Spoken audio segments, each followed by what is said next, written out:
Evening, this is Deb here. This is day 2 of the 100-Day Challenge, Season 1. Working on finishing projects in this 100-day challenge.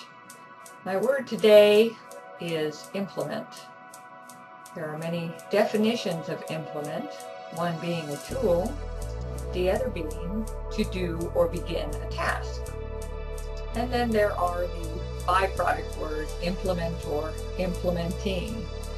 I caution you, if you ever hire an implementor, my mastermind group suggested that back in January, and paying her salary and not getting anything implemented was kind of a disaster for my business. So make sure that you have tasks and guidelines if you have hired an implementor. As far as an implement as a tool, I use this lovely implement right here, beautiful pair of tweezers, in my work every day to help finish my tasks.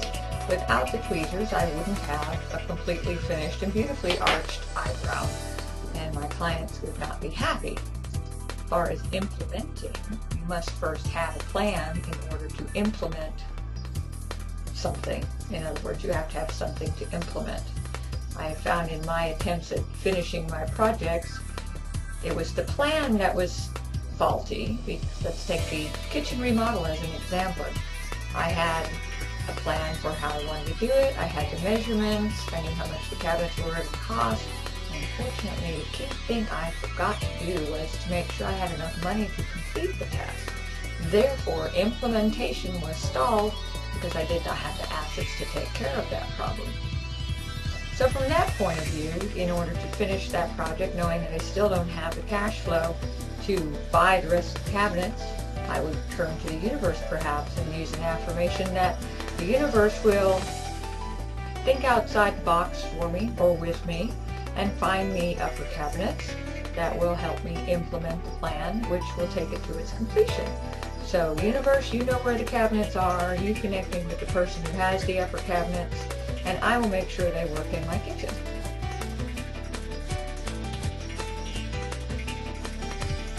As far as the implementing on the backyard, it's pretty much the same thing. I'm borrowing and gaining plants through clients of mine, which technically is an excellent way to landscape your backyard because everybody has an overgrowth of things like irises, daylilies, plants that have propagated themselves, and so there's an excess of them. So to anybody else going through a landscaping project, just asking your friends, neighbors, co-workers for extra plants could take care of the problem for you.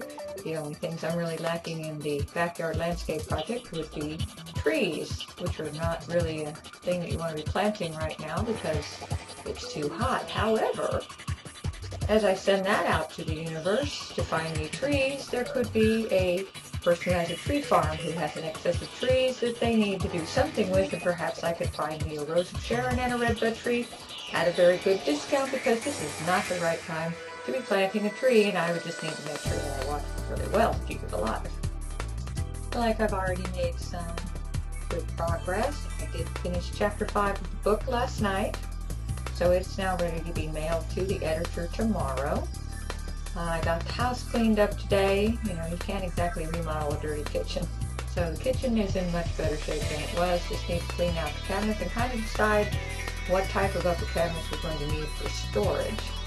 Got the watering done in the yard, hoping I would find the time to go weed. However, due to a bridal shower for my daughter-in-law to be, I did not have the time to go out and weed today. Granted, it was also 100 degrees outside, so I don't know that I would have wanted to do that anyways. Alright, making excuses. Enough of that. So, moving on to a pleasant evening and a good night's sleep, and I look forward to hear how everyone else is doing. Good night.